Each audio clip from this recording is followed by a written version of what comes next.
Me know well, am I the one that goes first then? Yes. All Just right. wait a minute. You are now live, everybody.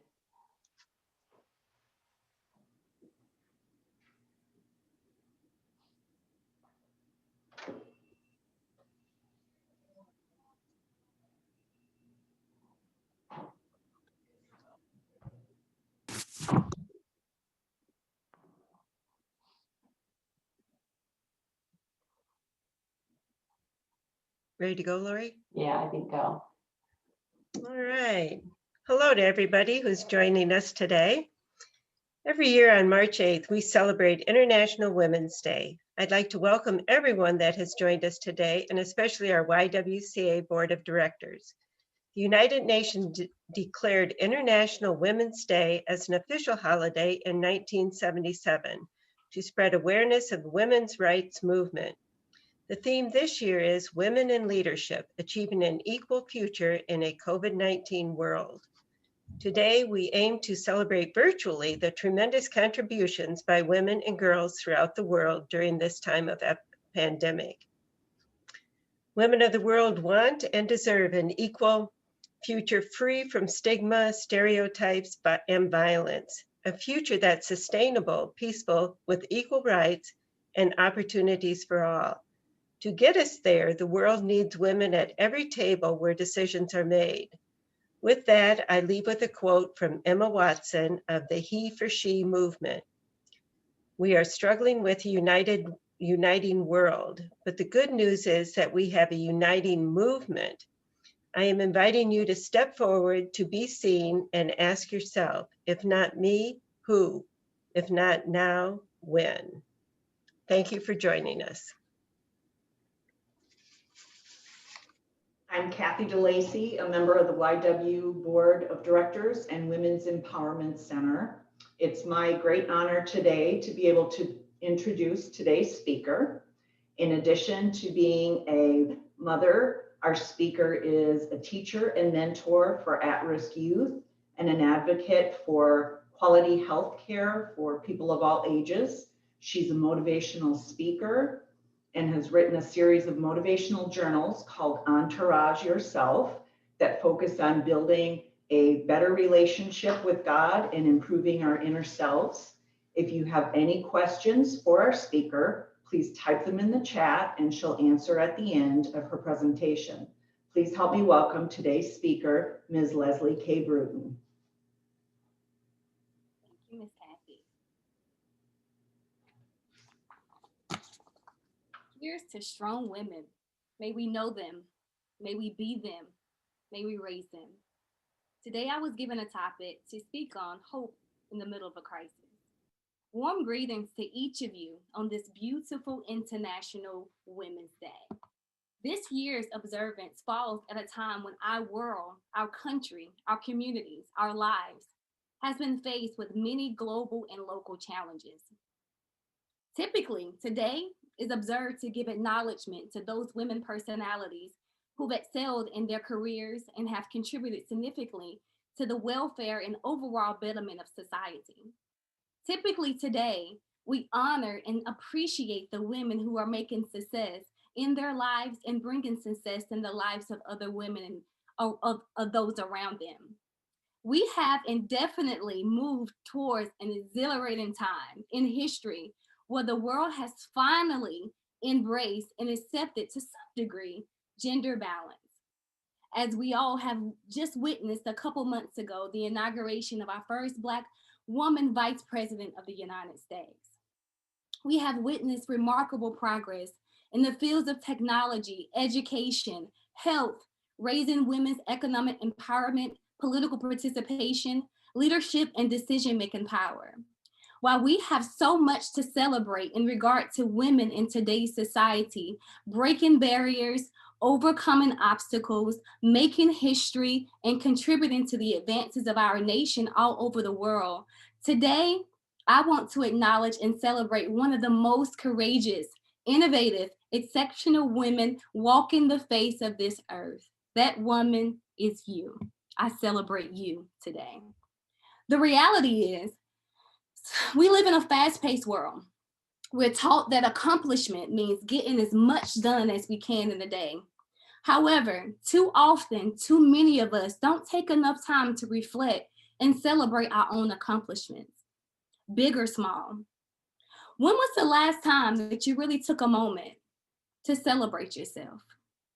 So often, self-promotion has been associated with arrogance, but I personally view it as confidence. When you celebrate your successes, it will motivate you to achieve more, which in turn would elevate your confidence even more. When you condition your mind for success, anything, and I do mean anything, is possible. I believe that when you celebrate the small wins that you make, no matter how tough life gets, it will create the confidence and the momentum that you need in order to keep on going. With the endless streams of devastating news pushing the boundaries of our mental and emotional health, sometimes it seems somewhat impossible to maintain hope and high expectations in the midst of all that we are going through. Maybe you're worried about losing your job, losing your home, losing a loved one. Maybe you already have. Maybe you're worried about your own health, and you may feel helpless, hopeless, and doomed. Whatever it is, being optimistic and hopeful can feel like a luxury that sometimes you don't feel like you can afford. With the extraordinary level of uncertainty right now, fear, despair, helplessness, anxiety, depression are all understandable and appropriate thoughts and feelings under certain circumstances, especially during a crisis. We have to be more attentive to our emotional and mental state of being. When you're able to be aware of your thoughts and your feelings, you're able to move quicker beyond the stress and the pain that you feel. This pandemic has created an opening for us to emerge from our circumstances with a heightened sense of purpose and gratitude, as well as an increased compassion for the ones whose struggles may not be like ours. When we approach our challenges with confidence and hope, we are better likely to transform those difficult lessons into our greatest blessings. To say that we're living through and in challenging times and difficult times is an understatement. In the last few months, actually a year, news about the pandemic, economic woes, bitter political debates, racial tension and injustice have triggered tremendous anxiety and sadness for many Americans around the world. But when we look back over our lives, it is usually the most difficult challenges that give us a new, fresh perspective, and it challenges us to grow in so many ways. Many people find themselves having difficulty being motivated to move forward and maintain a positive outlook. These are unprecedented times, difficult times filled with financial struggles, health challenges, personal isolation, social disconnection, and fear. The struggles personally and professionally have made our lives so challenging that it makes it easy to fall into developing a negative mindset. The harsh truth is, there are many valid reasons to feel sad, negative, and overwhelmed about your near future. However, there are so many other reasons to look for the silver lining and remain hopeful.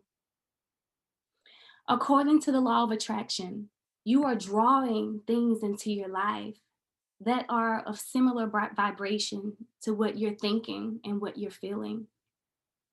Most people aren't even aware that if they change their dominant thoughts to positive ones, that they will actually be able to change their lives for the better. I'm Leslie K. Bruton. I'm a native of Greer, South Carolina. My background covers everything from a first-generational college graduate, a mentor, a teacher, a lover of life, love, people, to being a boy mom to an amazing, almost soon-to-be teenager who thinks he's already a teenager. I've met, shared space and time with some of the most amazing people all over the world. I've traveled around the world and I have so many accomplishments that I'm so proud of myself for.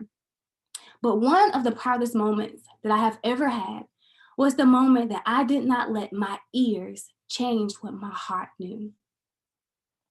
On Monday, June the 8th, 2020, exactly 8 months today, on a typical Sunday and beautiful morning, I found myself scurrying around, putting things in its place after a weekend getaway to celebrate one of my friend's birthday. I got up with high expectations of a great day, considering the great weekend that I just had. Around 9 o'clock in the morning, I received a phone call that my beautiful morning turned into a horrible nightmare. My 61-year-old father had suffered from an aneurysm on one side of his brain and a massive stroke on the other side of his brain. His percentage of surviving was about 3%. The next 3 days was the most critical to determine his outcome. Talk about a crisis in the middle of a crisis.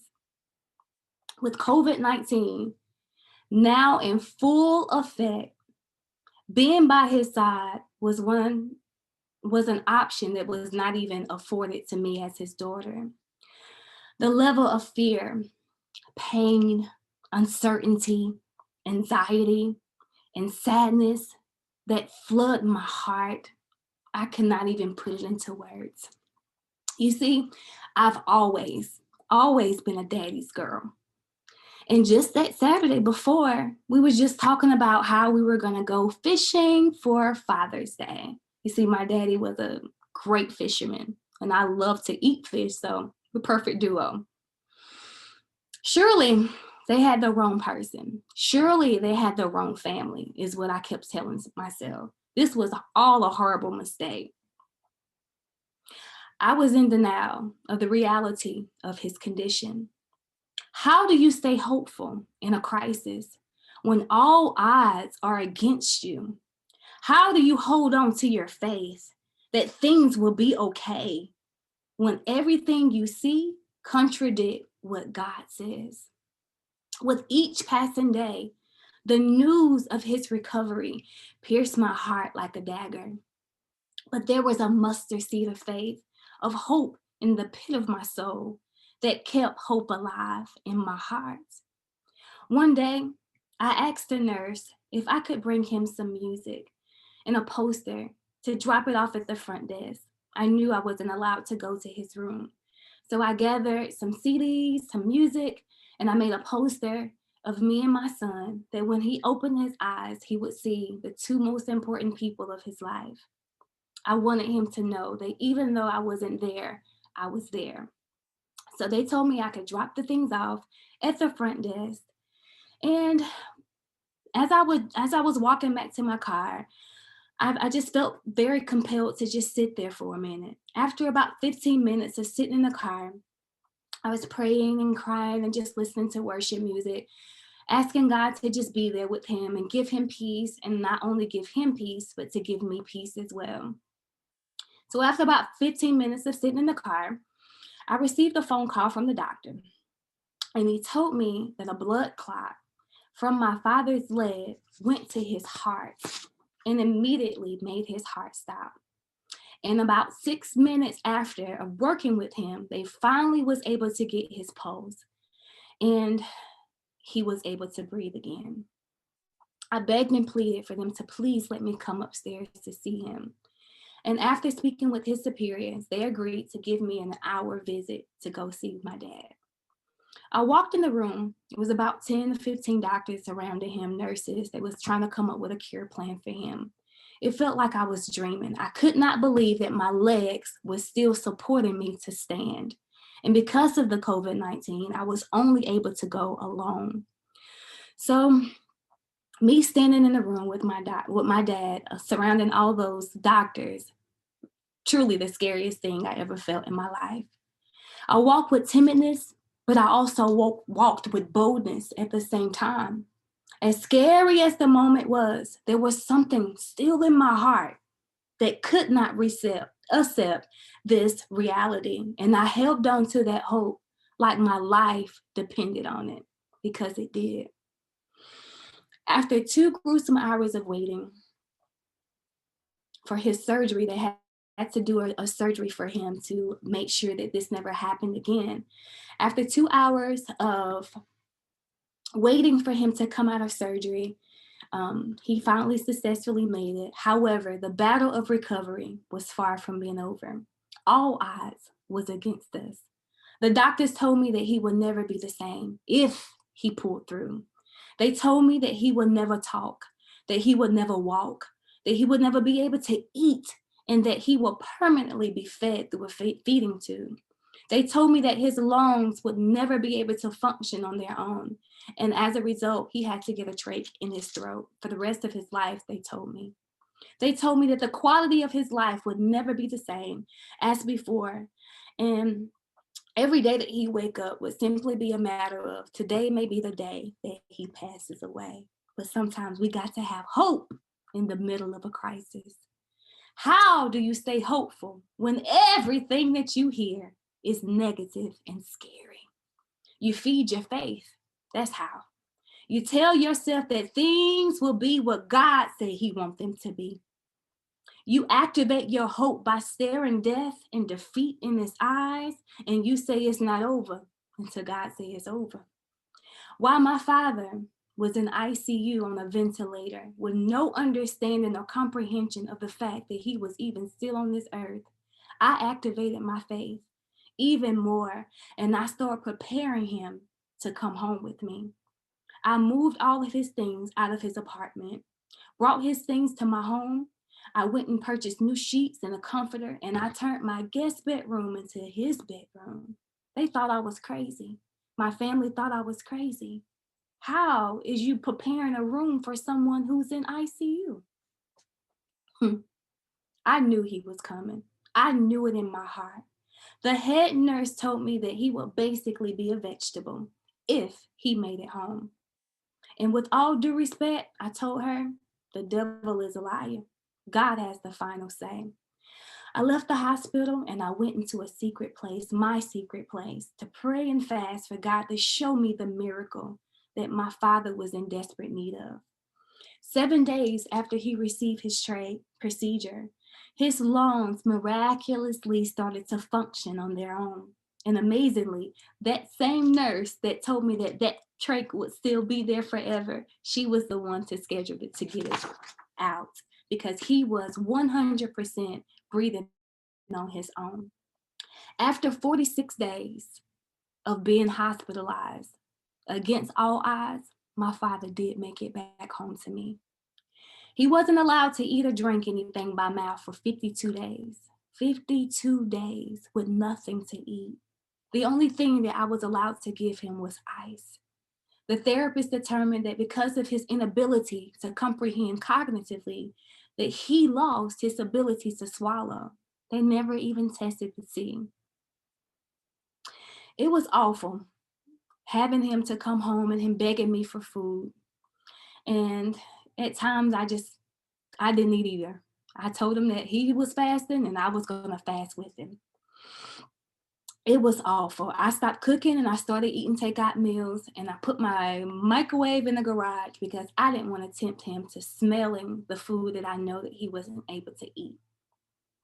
But I created an atmosphere of worship in my home so powerful that it was hard to deny the sense of peace and love that you felt as soon as you entered the door. It was evident that the presence of God was truly in our midst. I spoke to so many doctors, nurses, therapists, specialists, trying to get the best care for him while being back home with his family. His care case manager came to visit one day and told me that the best option for him, because he wasn't able to walk or talk or anything at that point, he was 100% bedridden. She said that it was the best thing for me to do was put him in a care facility. I contemplated, I went back and forth, thought in my mind, oh, maybe I can't do it. Maybe I should give him to someone who can help me. But hope in the middle of a crisis continued to rise up in me. This is just not a story, guys. So Pardon me if I pause momentarily. It's not a story, it's the reality of our lives. After I witnessed the impossible,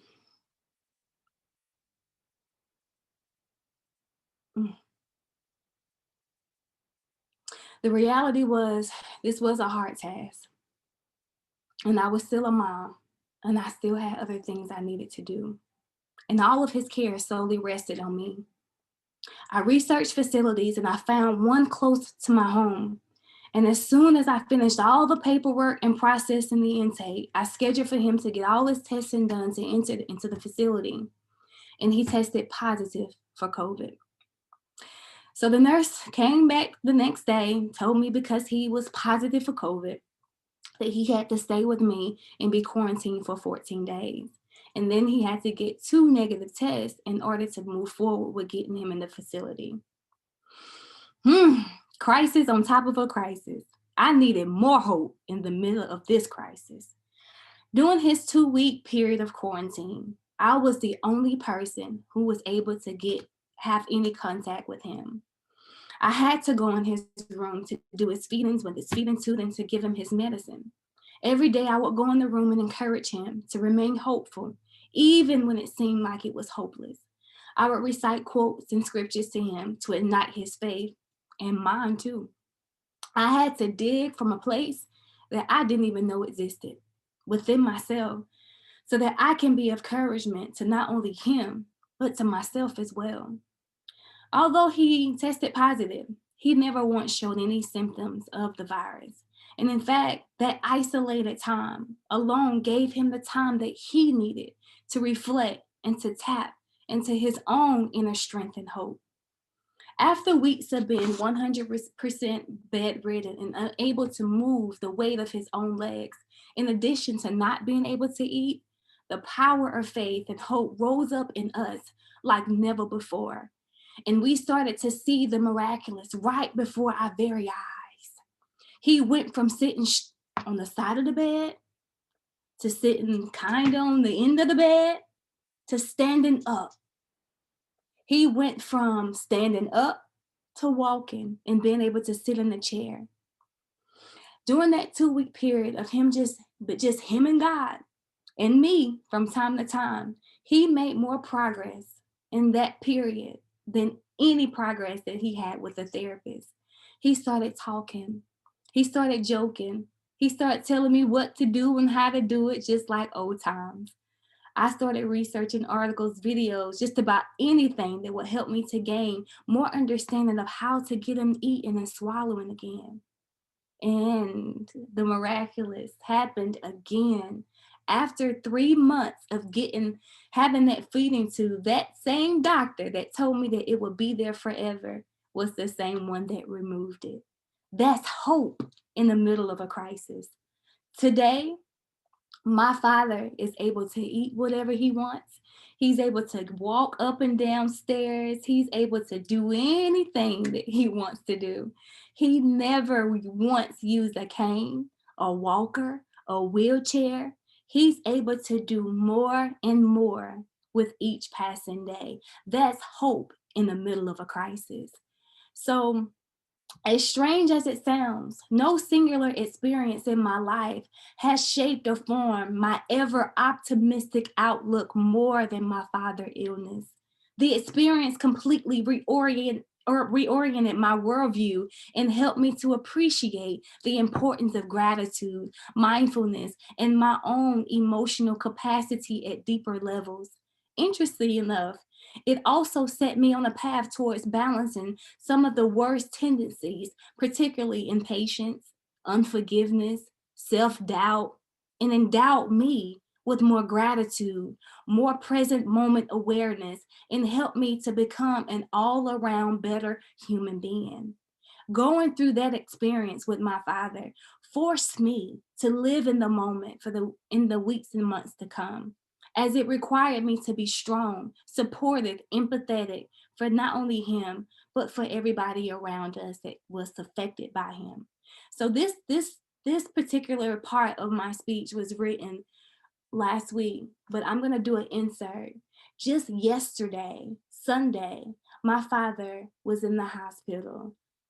He suffered from a seizure. So yesterday, I had to get back to that place of letting that hope rise up again like it did before. We was in the emergency room just yesterday. I was not even able to speak myself.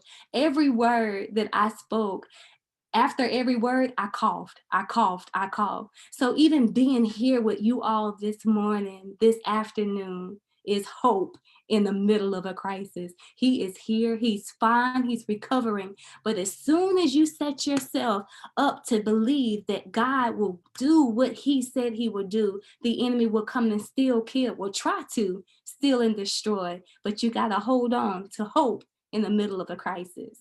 To cultivate a greater sense of mindfulness, I started paying more attention to my thoughts, my feelings, and bodily sensations. I found one of the best meditation coaches, and I started incorporating mindfulness and meditation into my daily morning routine. This simple incorporation has helped me to become more aware and accepting of emotional triggers while cultivating a deeper appreciation for life's little moments. While I was working overtime to avoid the pit of depression, doing that, I found myself becoming more and more anxious how things will work out. I learned how to be present in the moment and to never let your condition change your position. My spiritual mama told me that. Never let your condition change your position. Here's a few things that I want to share that I learned along my journey. Sometimes you just got to find the joy in the journey. Find the joy in the journey. Realize that the small things ultimately lead to bigger things. Instead of focusing on the things that you don't have or you can't do, concentrate on the elements of happiness and joy that greets you every morning you open your eyes. Appreciate the wonders of technology and that we're still able to gather like today. Try to live in the moment and be mindful, giving your mind the opportunity to properly experience each happy moment as they come. Regardless of how bad things may seem, don't let nothing or no one steal your joy. Number 2, find constellation in the isolation. Oftentimes, we're surrounded by other people. We are spending so much of our energy. It can be mentally draining if you're constantly connected to other people. Like I told you, my father excelled the most when he got by himself. The time spent alone gives you a greater appreciation, even for yourself. It helps you to appreciate relationships with other people. When you start to enjoy being alone, you'll gain a greater perspective for your own emotions. You'll create a deeper understanding what makes you happy, what makes you upset, what makes you sad, and what can fuel you in times when you need to be hopeful. Number 3, don't ignore how you feel. Our emotions dictate how we feel. It's okay to feel overwhelmed with emotions as long as you're able to channel those thoughts and emotions into a positive outcome. The goal is not to dismiss or overlook the negative feelings you experience, but to find a way to not allow those thoughts and emotions to overtake you. We must learn ways to tolerate the uncertainties of life by holding firm to the hope and faith embedded in the pit of our souls. Your mind is so powerful. Your thoughts will become the things that you see. Reframe your mindset to focus on what is happening now in the present moment. Remember, every dark cloud has a silver lining. And this is your chance to take charge of your mental and emotional health so that you come out of every experience stronger than you ever been before. Practice gratitude in all things. Give thanks. In all things, give thanks. Know that it could be worse. I challenge you to start a gratitude journal. Just write down things that you every day, at the end of the day, write down, what were you grateful for today? What happened that made you smile? What happened that made you say, hey, that was God winking at me? Start a gratitude journal. Keep recalling moments of gratitude associated with personal attributes, valued people in your life, and remember the hard times that you have experienced so that you can look back on how far you have come. Make a vow to yourself to daily count your blessings. Remember, it's difficult to feel depressed or sad when you focus on all the things that you're grateful for. Look for the purpose in your pain.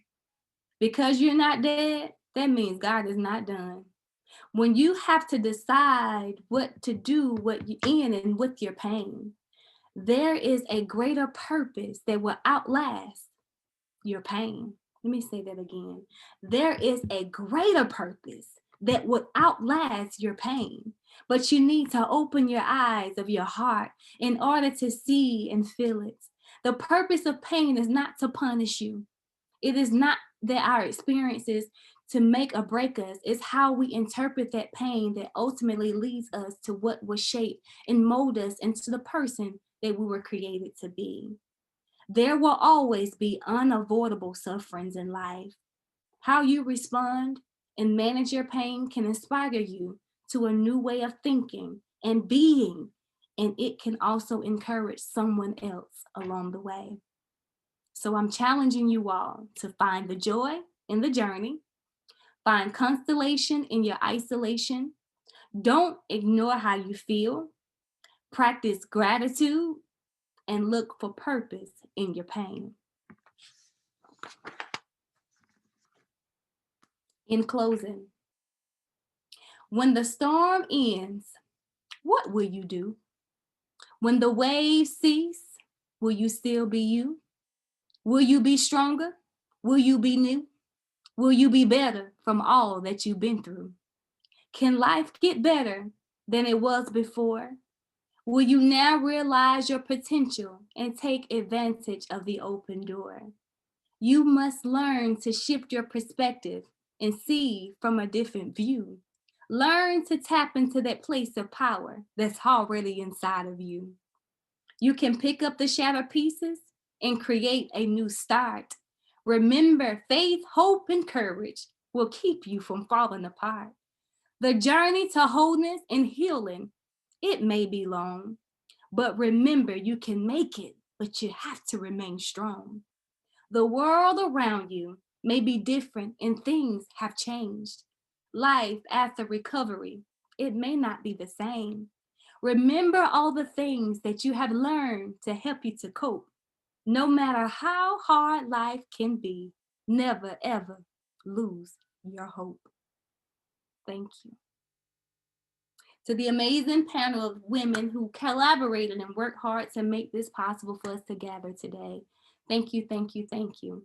Special thank you to Miss Kathy DeLacy for remembering me and recommending me to speak with you all briefly today. Thank you for showing up for you. Thank you for the gifts that you bring to the world. You are valued. You are appreciated. You are loved. Happy International Women's Day to you. You are women's history. If you have any questions or comments, if you want to chat and put in the chat box, any questions, comments, anything, the floor is now open at this time.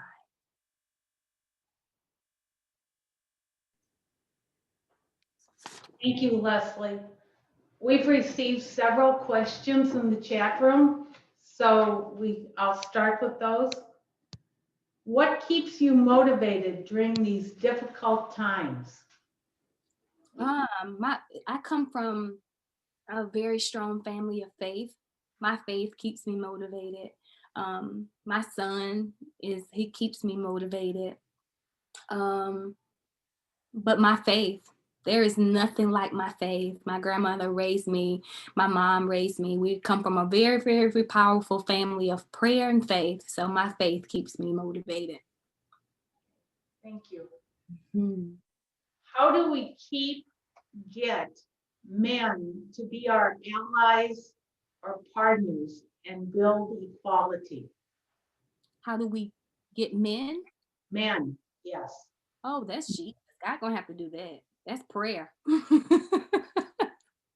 I think that, over time, I think that we've made great strides and we've come such a long way with them being able to, we having gender balance and us being able to go into a world where there is equal opportunities for women. I just think that it's just going to continue to grow with time. Like I just said, we're in a world where we have a woman vice president. So I think over time, things will just kind of just work itself out in reference to equality. Talk about your fearlessness. How do we hold on to fearlessness? It's gonna happen again. Like once you overcome a level of fear, it doesn't just stay that way and you just have all this faith. It's gonna happen again. Things are gonna come, things are gonna arise to test that strength, to test that fear. And you have to remember what you did before. You have to remember the foundation in which that you started with the first time. I just think that faith is something that is so important. I don't, whatever religion that you participate in, it's not as important as the relationship that you have with God. And I think that just remember what you overcame before, and then you'll have the strength to overcome whatever circumstance again. This question also deals with equality, especially with income discrepancies. Mm-hmm. How do we overcome that? Or what do we do with that? I just think that, with all the different transitions and that is happening with our government, I just think that we don't, at this point in our level, we don't have a lot of power to change, but we do have a voice. We can, all of us have a story, all of us have a voice. I think that we just have to just kind of be patient and just see the different changes that take place as we are transitioning to new political leaders and government. So hopefully good changes will come out of the transitions that we have that is happening in today's society. So just be hopeful. What can each of us do to promote or be allies for women in violent situations? Like I said before, we all have a story. We have so many different digital platforms that we can use our voices these days. There's so many different areas of social media that you can be an advocate for people that's dealing with any type of inequality. I think that we all just have to realize that our voices are heard, and we don't have to have a certain number of platform or people watching us to speak our truth. Just know that whatever situation that you are faced with, that you are not alone, and there's someone out there that has been through or will go through some of the things that you have endured. So I think it's very important to not shy away and to use your whatever platform you have to speak your truth and to be an advocate for those who cannot speak for themselves. How do you keep your positivity if things don't go the way you want? Well, things are not going to always go the way that we want them to go. Like I just said yesterday, I was in the hospital. I didn't think that today would even be possible for me to come because I didn't know what the outcome of yesterday was going to be. So we have to just remain present in the moment, present in the day. We don't know what tomorrow may bring. Yesterday is gone. There's nothing that we can do about yesterday, and that we can't cry, or we can plan for and anticipate the things of tomorrow.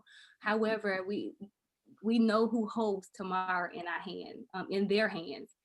So I think that one of the things that I do is I have to feed my faith, no matter what the outcome is. I was actually in the lobby of the emergency room working on this speech for you all today.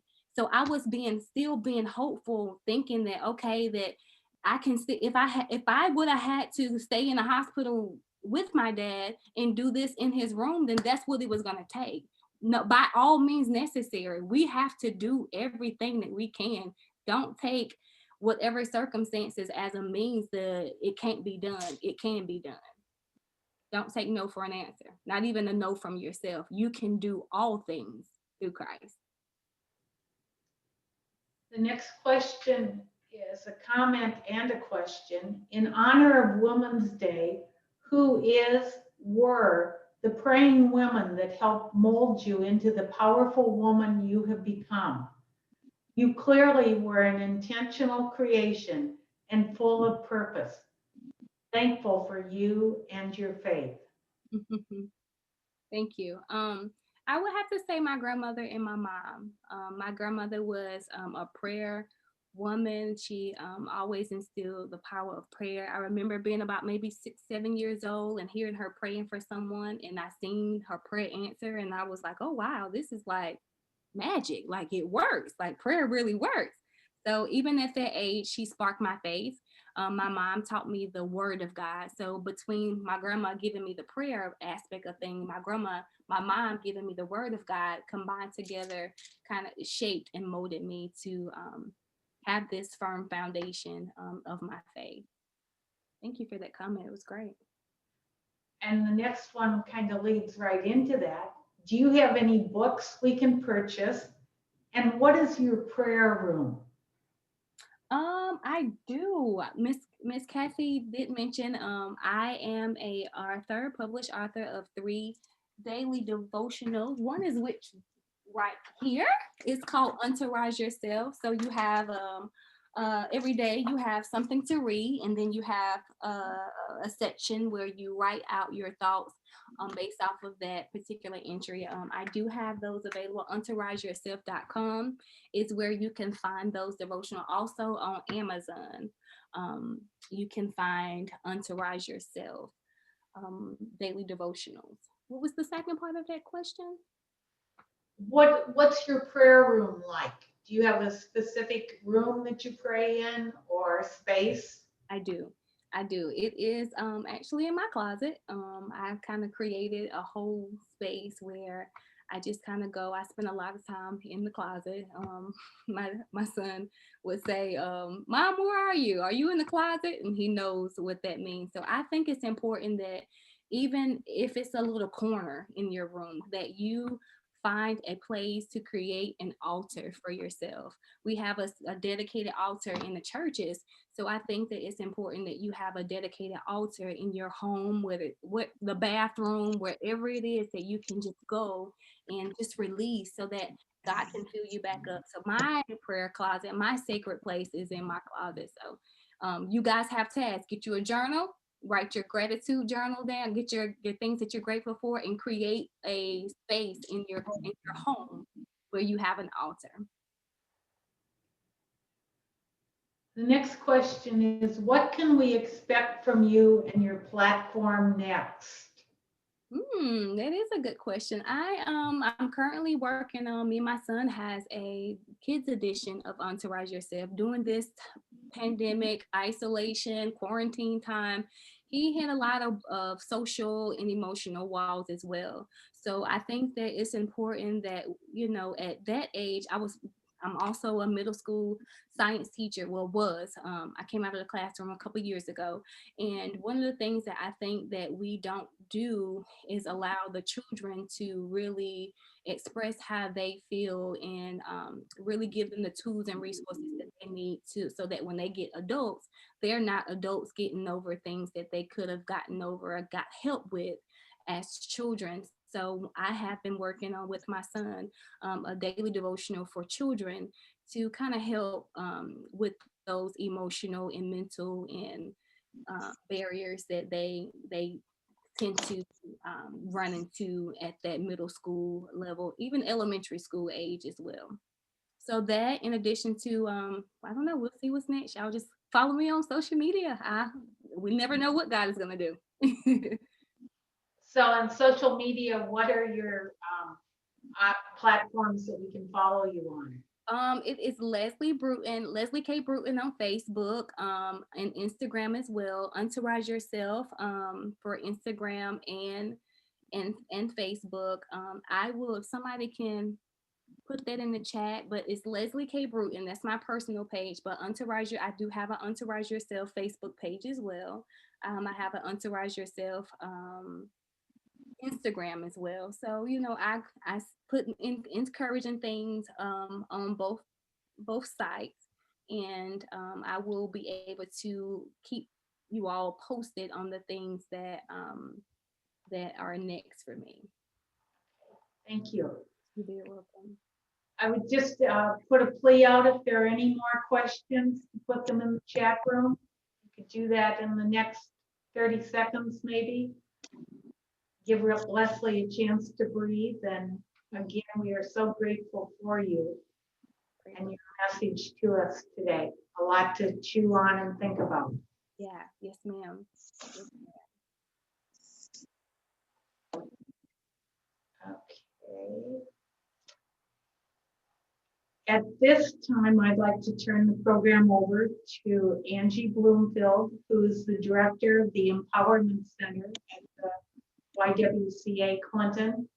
And she will speak a little bit and then bid us farewell. So Angie. Thank you, Sister Kathy. First, I'd like to say, Leslie, I appreciate your message. It seems to be very appropriately timed in my own personal life. So for some reason, I think God knew I needed this message. So today I'd like to thank you for being perfectly timed and placed. You've left me with a lot of thought, and I made a lot of notes. So I'm going to take that with me today and value this opportunity for my own personal growth and challenge. So thank you. And I'd also like to thank you for sharing such an intimate story with us. Being a daddy's girl myself, I understand that that's not always something that you want to openly share with everyone. My relationship with my dad is something that I cherish and something I don't always want to share. So thank you for being so open about something that's so personal. And I will definitely be praying for you and your family and your father. And I would certainly hope the best outcome possible for you. I heard and appreciated the question about prayer space, and I almost giggled out loud because my prayer space is my car. My house is very busy, a mother of 5, and I have 2 dogs and a husband, and I have this job that presents its daily challenges and rewards. And so my personal space and my prayer space is my car. So my kids know if I pull in the garage and I don't come out right away, not to come knocking on my car door, because they know that that's my own time. And I've tried to model that for my kids the best that I can. And my daughter has recently discovered an artistic ability, and she always tells me that while she's painting, she's praying. So I appreciate the identity of the personal space because it's sort of just naturally fallen into place for us. So thank you for that affirmation. I don't feel necessarily that I need to take all of the praise here, as the wonderful committee that I work with actually rolled up their sleeves and made this happen. So my gratitude is to the Women's Empowerment Committee, the members of the YWCA Board of Directors, Shannon, our director here, that allows us to have the flexibility to do this. So my gratitude is certainly to all of them that really made this happen in a most timely manner. And my staff here that are also watching, that make this job doable, manageable, and actually sometimes even fun. We do find the time to laugh when we need it most. And for every woman out there that is fighting her own battle, chasing her own dreams, conquering her own obstacles, keep fighting. Keep fighting every single minute, every single day, and don't give up, because we all, every single one of us, has something special to share with the world. Right. And I think this is a good time for us all to step up and shine. The world is beginning to accept us, and so now is the time to raise our voices and be heard. So on that, I thank all of you, and I look forward to taking this refreshing piece of information and moving forward and carrying it through my actions, not only here in the Empowerment Center, but in my day-to-day interactions as a wife and mother and daughter. So, and that, I will send you all off to grab your gratitude journals and find purpose in the pain that we are all experiencing on our own levels. And I hope that as we move forward, the Women's Empowerment Committee, I hope we can further our discussions on this, because I think that's a good place for us as a committee to continue to work on some of this together. So Leslie, thank you so much for all of this. Welcome. Thank you. Thank you. I think that's why you was having such a difficult moment of trying to get signed on, because this was something that you personally needed as well. So, you know, even no weapon formed against us will prosper. It's hard. It's hard pushing through. It's hard pushing through, but you didn't stop. You could have very well said, you know what, I'm just not gonna do it. I'm frustrated. I'm gonna shoot a text and say, y'all, I'm having a hard time getting signed on. I'm not gonna come. So we're able to push past and find the purpose behind it all. We do. We definitely do. We've done our job. We've done our job. God is good. Thank you, Miss Kathy, for remembering me.